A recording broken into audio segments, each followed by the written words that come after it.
Hello friends, welcome back to your channel House to Home. குழந்தைங்க பெரியவங்கன்னு எல்லாருக்குமே பிடிச்ச மாதிரி கடையில் வாங்குறதுக்கு ஈக்குவலாக வீட்லேயே சும்மா கிறிஸ்பியாக மொறுன்னு ஃப்ரெஞ்ச் ஃப்ரைஸ் எப்படி பண்ணுறதுன்னு இந்த எபிசோடில் பார்க்க போகிறோம். சின்ன சின்ன ஸ்டெப்ஸ் தான், ஆனால் ஃபாலோ பண்ணிங்கன்னா உங்களுக்கு அருமையாக பர்ஃபெக்டாக பண்ண முடியும். ஸோ இன்றைக்கி ஃப்ரெஞ்ச் ஃப்ரைஸ் பண்ணுறதுக்காக நான் ஒரு 3 உருளைக்கிழங்கு எடுத்துருக்கிறேன். உருளைக்கிழங்கோட செலெக்ஷன் ரொம்ப முக்கியம். கொஞ்சம் பெருசாக நீளமாக இருக்கிற உருளைக்கிழங்காக இருந்ததுன்னா பர்ஃபெக்டாக உங்களுக்கு கடையில் வாங்குற மாதிரியே கிடைக்கும். ஸோ இந்த மாதிரி நீளமாக இருக்கிறதா பார்த்து வாங்கிக்கோங்க. சின்னதாக இருந்தாலும் பரவாயில்ல, வீட்டுக்கு அளவாக நம்ம செய்கிறப்ப அதெல்லாம் பார்க்க தேவை கிடையாது. ஃபஸ்ட் இந்த உருளைக்கிழங்கு கட் பண்ணலாம். பட் அதுக்கு முன்னாடி பார்த்தீங்கன்னா ஒரு சின்ன பவுலில் நான் தண்ணி வச்சுருக்கேன். நார்மலான பிளெயின் வாட்டர் தான். இதை கட் பண்ணி இந்த தண்ணியில் ஒரு 15 மினிட்ஸாவது நம்ம போட்டு வச்சுருக்கணும். ஸோ அதுக்காக தண்ணி பக்கத்துலேயே வச்சுருக்கிறேன்.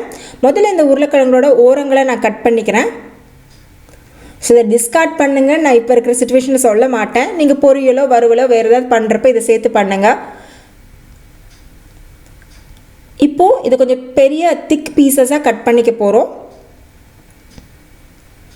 ஸோ இந்த நீல வாக்கில் நான் கொஞ்சம் திக்கான பீசஸாக கட் பண்ணுறேன். ஸோ எந்த அளவுக்கு திக்னஸ் இருக்குன்னு பாருங்கள். கிட்டத்தட்ட 1 சென்டிமீட்டர் அளவுக்கு திக்னஸ் நான் கொடுத்துருக்குறேன். ஸோ இந்த மாதிரி இருந்தது அப்படின்னு தான் உங்களுக்கு பர்ஃபெக்டாக வரும். இல்லை நீங்கள் ரொம்ப தின் ஸ்லைசஸாக போட்டிங்கன்னா முறுக்கு மாதிரி ஆகிடும், கரிஞ்சு போகிறதுக்கும் வாய்ப்பு உண்டு. ஸோ இதுமேல் இதை மறுபடியும் சின்ன சின்ன குச்சிகள் மாதிரி கட் பண்ணிக்க போகிறோம். கட் பண்ணிவிட்டு இந்த தண்ணியில் போட்டுடலாம். ஸோ எல்லாத்தையுமே கட் பண்ணி தண்ணியில் போட்டுடுங்க. தண்ணியில் போட்டிங்கன்னா இந்த உருளைக்கிழங்கு மேலே ஒரு ஸ்டார்ச் மாதிரி இருக்கும்ல, மாவு மாதிரி வருமே, அது போயிடும். ஸோ பாருங்கள், எல்லாமே கிட்டத்தட்ட 1 சென்டிமீட்டர் திக்னஸ் இருக்குது. இது எல்லாமே தண்ணியில் போட்டுட்டு உங்ககிட்ட காட்டுறேன். அப்படி ஒரு 15 to 20 மினிட்ஸ் அப்படியே விட்டுடுங்க.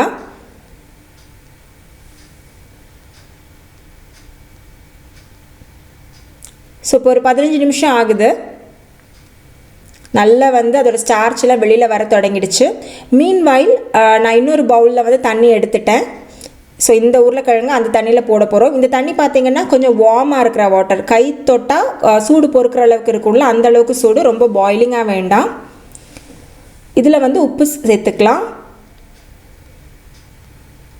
சேர்த்துட்டு நம்ம ஆல்ரெடி ஊற வச்சுருந்த அந்த உருளைக்கிழங்கை ஒரு தடவை நல்லா கையில் அலசிட்டு இது கூட சேர்த்துக்கலாம். ஸோ தட் இந்த ஸ்டார்ச் எல்லாம் போயிடும். போட்டுட்டு இந்த சுடுதண்ணிலையும் மறுபடியும் ஒரு 10லேருந்து 15 நிமிஷம் வச்சுருக்கணும். அப்போது இந்த உருளைக்கிழங்கு கொஞ்சம் சாஃப்ட் ஆகும். அதுக்காக தான் இந்த ப்ராசஸ் நம்ம பண்ணுறோம். ஸோ இப்போ 15 நிமிஷம் ஆயிடுச்சு. இனி இது நல்லா காய வைக்கணும். இந்த தண்ணியெலாம் போகிற மாதிரி காய வைக்கணும். ஸோ அதுக்காக என்னோடய கவுண்டர் டாப்பில் நான் ஒரு துணி ஒன்று விரிச்சிருக்கேன். கொஞ்சம் க்ளீனான துணி, இல்லாட்டி டிஷ்யூ பேப்பராக இருந்தாலும் போதும். அதில் நம்ம இந்த உருளைக்கிழங்குல பரப்பி வச்சுட்டு காய வச்சிடலாம். ஸோ இந்த ஸ்டெப்ஸ் தான் இந்த ஃப்ரெஞ்ச் ஃப்ரைஸில் கொஞ்சம் முக்கியமான ஸ்டெப்ஸு. நிறைய பேர் இதை பார்த்து தான் செய்யணுமா வேண்டாமான்னு யோசிப்பேங்க. பட் நான் ஒரு சாம்பிளுக்காக 3 உருளைக்கிழங்கு காட்டியிருக்கிறேன்.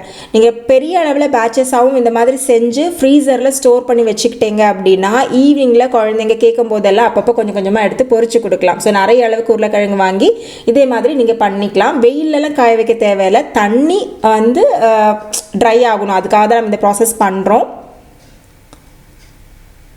ஏன்னா தண்ணியோட எண்ணெயில் போட்டால் அது தெறிக்கிறதுக்கு வாய்ப்பு உண்டு.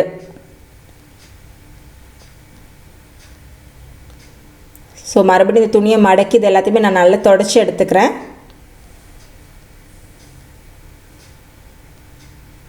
இது ஒரு 1 டைம் ஆக்டிவிட்டியாக கன்சிடர் பண்ணிக்கோங்க. ஒரு 1 கிலோ 2 கிலோ அந்த மாதிரி உருளைக்கிழங்கு நீங்கள் செஞ்சீங்கன்னா நீங்கள் அப்புறமா யூஸ் பண்ணலாம். அது எப்படி ஃப்ரீஸ் பண்ணணுங்கிற இந்த மெத்தடையும் நான் இந்த வீடியோவில் சொல்லியிருக்கிறேன். ஸோ எல்லா ஸ்டெப்பையும் கொஞ்சம் கவனமாக பார்த்து செய்யுங்க. இப்போ தண்ணியெல்லாம் நல்லா ட்ரை ஆகிடுச்சு. இனி இதை எண்ணெயில் போட்டு பொரிச்சிட வேண்டியது தான். ஸோ இந்த ஃப்ரெஞ்ச் ஃப்ரைஸை பொறுத்த வரைக்கும் 2 ஸ்டெப்பாக இதை பொரிக்கணும். ஸோ ஃபஸ்ட் ஒரு வானொலி, அதாவது ஒரு ஃப்ரைங் பேனில் நான் எண்ணெய் வச்சுருக்கேன். நல்ல ஹாட்டாக இருக்கணும். ஒரு குச்சியால் இப்படி குத்தி பார்த்தீங்கன்னா பபிள்ஸ் வரணும். ஸோ அந்த அளவுக்கு எண்ணெய் நல்ல ஹாட்டாக இருக்கிற எண்ணெய். இதை ஃபுல்லாக சிம்மில் வச்சுருங்க. எல்லாம் ஃபுல்லாக கம்ப்ளீட் லோ ஃப்ளேமில் வச்சுட்டு கொஞ்சம் கொஞ்சமாக உருளைக்கிழங்கு ஆட் பண்ணி ஒரு 3 to 5 மினிட்ஸ் நம்ம இதை பொரித்து எடுத்துக்க போகிறோம். ஷாலோ ஃப்ரை தான், செமி குக் பண்ணி எடுக்கிறோம்.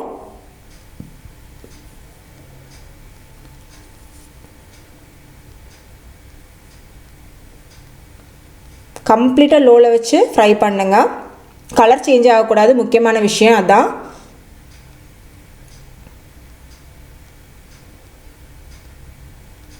ஸோ இதுலேயே வந்து ஹாஃப் குக் ஆகிடும் உருளைக்கிழங்கு. ஸோ 3 மினிட்ஸ்க்கு அப்புறமா இது நான் எடுத்துடுறேன் எண்ணெயிலேருந்து எடுத்து இன்னொரு பவுலுக்கு ட்ரான்ஸ்ஃபர் பண்ணி வச்சுக்கலாம். இதே மாதிரி எல்லா உருளைக்கிழங்கு பீசஸையும் ஃப்ரை பண்ணி வச்சுடுங்க.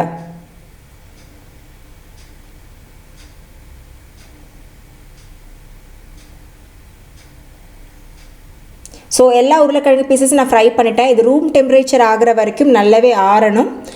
நீங்கள் ஆறுனதுக்கப்புறமா ஒரு சிப்லாக் கவர்லையோ இல்லாட்டி ஒரு ஏர்டைட் பாக்ஸ்லையோ போட்டு ஃப்ரீசரில் வச்சுட்டீங்க அப்படின்னா இது நீங்கள் 1 மந்த் வரைக்கும் தாராளமாக யூஸ் பண்ணலாம். அப்பப்போ குழந்தைங்க கேட்குறப்ப எடுத்து ஃப்ரை பண்ணி கொடுக்கலாம். காற்று போகாத அளவுக்கு ஏர்டைட்டாக இருக்கிற ஒரு பாக்ஸ் இல்லாட்டி சிப்லாக் கவரில் போட்டு ஸ்டோர் பண்ணணும். ஸோ இப்போ நல்லா ஆறட்டும். மீன்வாயில் வந்து இதுக்கு தேவையான மசாலா நான் கொஞ்சம் ரெடி பண்ணிக்க போகிறேன். சின்ன ஒரு பவுலில் கொஞ்சமாக காரத்துக்காக மிளகாத்தூள் சேர்த்துருக்கிறேன். கூடவே கொஞ்சமாக பெப்பர் சேர்த்துக்க போகிறேன். நீங்கள் பெப்பர் அண்ட் சால்ட் மட்டுமே சேர்த்துக்கலாம். கொஞ்சமாக உப்பு சேர்த்துட்டு இது எல்லாத்தையும் நல்லா கலந்து விட்டுக்கலாம். நீங்கள் சாட் மசாலா சேர்க்கலாம், அதெல்லாமே உங்களோட விருப்பம். ஸோ இப்போ மறுபடியும் வந்து இதை செகண்ட் ஸ்டெப் ஃப்ரை பண்ண போகிறோம். ஸோ இதுதான் வந்து சர்விங் ஸ்டெப்பு. ஸோ நல்லா ஆறுனதுக்கப்புறமா எண்ணெய் நல்லா கொதிக்க இருக்கணும். அந்த டைமில் ஹையில் வச்சே தான் ஃப்ரை பண்ணணும். ஒரு 1-2 நிமிஷம் ஃப்ரை பண்ணாலே சூப்பராக வந்து வெந்துடும். ஹையிலே மெயின்டைன் பண்ணுங்க. பக்கத்துலேயே நின்று பார்த்துக்கங்க, ரொம்ப செவக்க விட்டுறாதீங்க.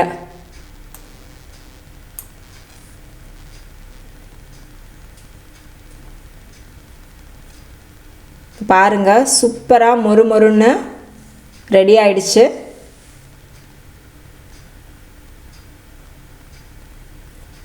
நல்லா கிறிஸ்பியாக இருக்கு.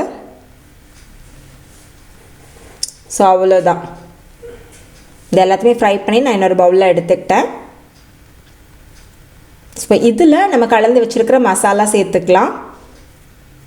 நீங்கள் மிக்ஸ்ட் ஹர்ப்ஸு என்ன வேணாலும் சேர்த்துக்கலாம், அது உங்கள் விருப்பம். பேசிக்காக நான் இப்போ இருக்கிற ஒரு மசாலா தான் சேர்த்துருக்குறேன். சேர்த்து நல்லா இந்த மாதிரி எல்லா இடத்துலையும் பரவலாக படுற மாதிரி குலுக்கி விட்டுடுங்க. கூடவே கொஞ்சம் கெச்சப் சேர்த்து சர்வ் பண்ணுங்கள். கண்டிப்பாக வீட்டில் இருக்கவங்க எல்லாருமே ரொம்ப என்ஜாய் பண்ணி சாப்பிடுவாங்க. ஸோ கண்டிப்பாக இந்த ரெசிபி நீங்களும் ட்ரை பண்ணி பாருங்கள். ட்ரை பண்ணிவிட்டு உங்களோட ரிவ்யூஸ் கமெண்ட்ஸ் எதுவாக இருந்தாலும் வழக்கம் போல் மறக்காமல் என் கூட ஷேர் பண்ணுங்கள். நம்ம சேனலை சப்ஸ்கிரைப் பண்ணி கண்டிப்பாக சப்போர்ட் பண்ணுவீங்க நம்புகிறேன். மறுபடியும் ஒரு டேஸ்டியான ரெசிபி இல்லாட்டி வேறு ஏதாவது இன்ட்ரெஸ்டிங்கான எபிசோடோட உங்கள் எல்லாரையும் நான் மீட் பண்ணுறேன். தேங்க்ஸ் ஃபார் வாட்சிங் ஹவுஸ் டு ஹோம்.